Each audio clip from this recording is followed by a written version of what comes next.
حضرت موسیٰ علیہ السلام سرکار فرماتے ہیں کہ جب ساتوں آسمانوں سے اوپر سدرۃ المنتہا سے بھی آگے جب میں رف تخت کے اوپر سوار ہوا، جب اس کی بھی پرواز ختم ہو گئی، اس سے آگے جب میں نے اپنا ذاتی سفر شروع کیا، جب میں نے اپنے جسم کے ساتھ اپنا سفر شروع کیا، اور سفر کرتے کرتے سرکار فرماتے ہیں کہ میں رب کے عرش معلیٰ کے قریب پہنچا۔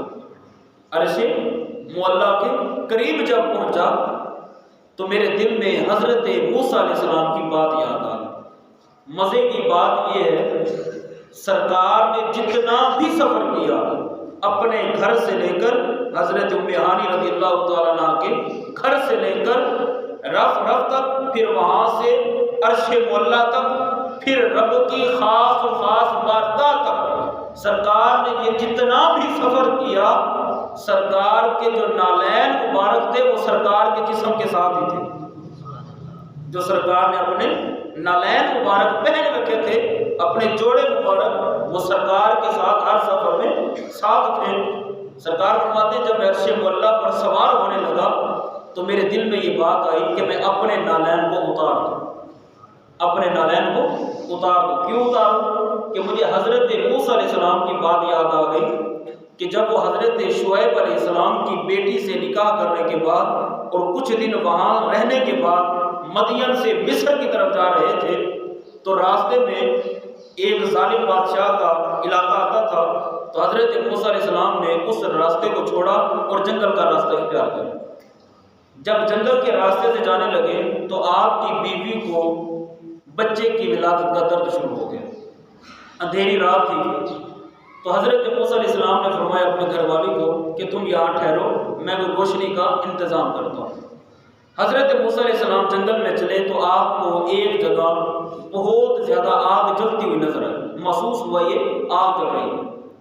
حضرت موسیٰ علیہ السلام نے کہا کہ میں اس کے پاس جا کر تھوڑی سی آگ لے آتا ہوں، پھر ہم جلا لیں گے، روشنی ہو جائے گی۔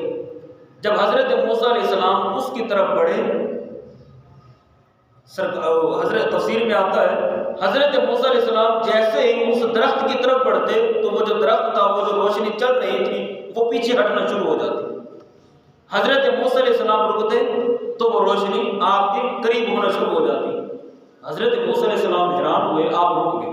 جب آپ رکے تو وہ درخت وہ جو جل رہا تھا، روشنی تھی، حقیقت کے اندر وہ اللہ کا نور تھا۔ ظاہری طور پر ایک آگ نظر آ رہی تھی، حقیقت میں وہ اللہ کا نور تھا۔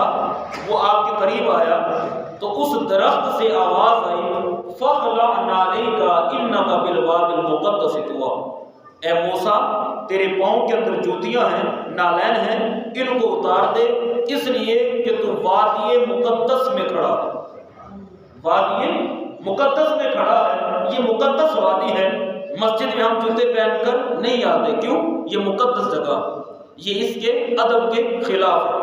فرمایا موسیٰ، یہ کوہ طور کا مغربی علاقہ تھا جہاں حضرت موسیٰ علیہ السلام کھڑے تھے، آپ نے نالین اتار۔ سرکار فرماتے ہیں مجھے حضرت موسیٰ علیہ السلام کی وہ بات یاد آ گئی، یہ جو رب کا عرش معلیٰ ہے، عرش اعظم ہے، یہ تو اس وادی سے بڑا ہی اعلیٰ ہے، بڑا ہی افضل ہے۔